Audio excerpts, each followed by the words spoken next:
একজন এমন ভাস্কর্য শিল্পী যিনি ভারত তথা সমগ্র বিশ্বের কাছে একটা ছাপ ছেড়ে গেছেন, শ্রী রামকিঙ্কর বেইজ। তার জীবনকে উদ্দেশ্য করে এক অসামান্য নাটক উপস্থাপনা করল হাওড়ার সৃজন। নাটকটির নাম কলের বাঁশি।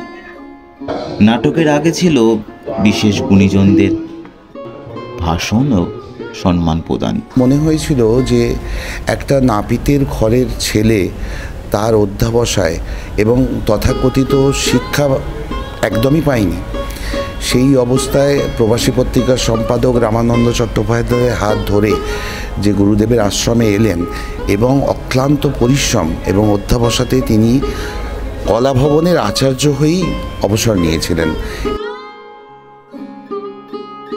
সব মিলে একটি অসাধারণ প্রযোজনা, আমার খুবই ভালো লেগেছে। আর জীবনীমূলক নাটক আমার খুব পছন্দ।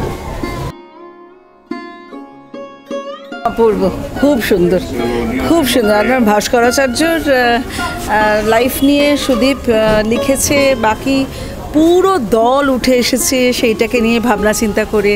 কারণ আমার নাটকটা পড়া ছিল, কিন্তু সে নাটকটা এইভাবে ম্যানিফেস্ট করেছে টু আলটিমেট পারফেকশন। আরও ওরা পারফেক্ট হবে। খুব সুন্দর, খুব ভালো লেগেছে। কলের বাঁশির যে কর্ণধার সুদীপ ঘোষাল, যাকে আমরা অনেকে বকুল নামে চিনি, তা তিনি একদিন আমার কাছে এলেন, এসে আমাকে বললেন যে আমি একটি নাটক লিখেছি রামকিঙ্কর বেইজকে নিয়ে, তা নাটকটি যদি একটু আপনি পড়ে দেখেন।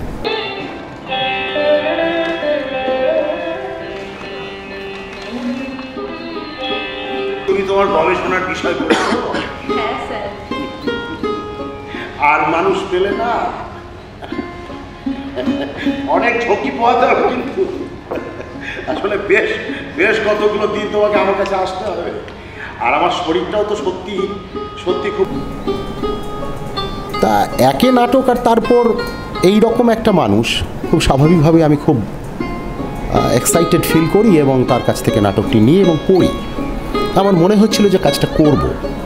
এখন এই কাজটা করতে গিয়ে অনেক রকম সমস্যার সম্মুখীন হয়েছি। প্রথম কথা, একটা ছোট দল, নতুন দল, এখন তাদেরকে দিয়ে একটা বড় কিছু কাজ করাতে গেলে যেমন অনেক বাধা অতিক্রম করতে হয়, কিন্তু সেই অতিক্রম করাগুলোও এক এক ধরনের জয়, এক এক ধরনের মনে আনন্দ দেয়।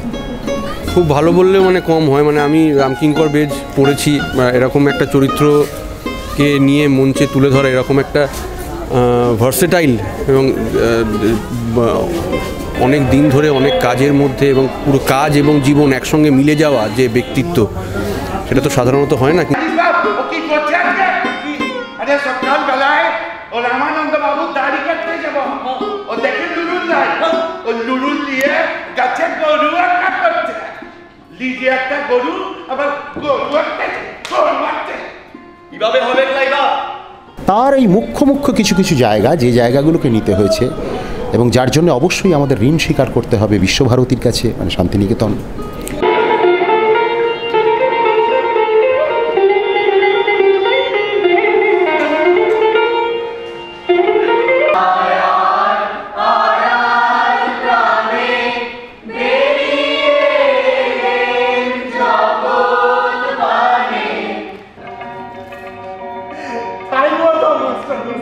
খুব সুন্দর, খুব ভালো, খুব ভালো লেগেছে, খুব ভালো লেগেছে, ভীষণ ভালো লেগেছে। ভালো লেগেছে, খুব ভালো লেগেছে, ভালো লেগেছে। থিয়েটার এক্সপিরিয়েন্স ফার্স্ট টাইম, কিন্তু ফার্স্ট টাইম এক্সপিরিয়েন্স খুব ভালো।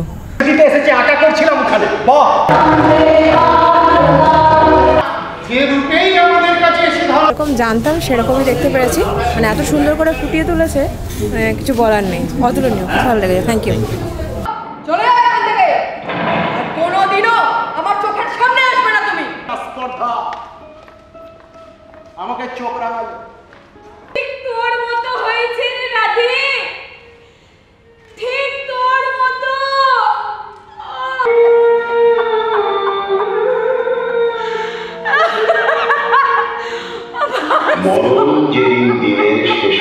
নাটকটা কেমন লাগছে? খুব ভালো হয়েছে।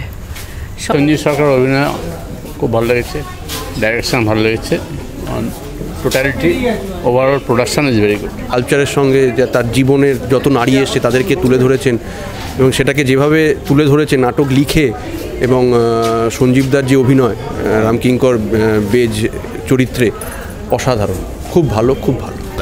দারুণ লাগলো, আমরা অনেক কিছু জানতাম না কিন্তু সেটা জানতে পারলাম, ভালো লাগলো, খুবই ভালো লেগেছে। এরকম নাটক অনেকদিন বাইরে দেখলাম, একটা জীবনী নিয়ে এত সুন্দর যে নাটক করা যায় তাই জন্য খুব ভালো লেগেছে।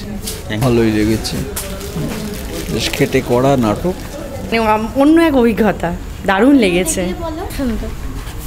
কিছু বলার নেই আর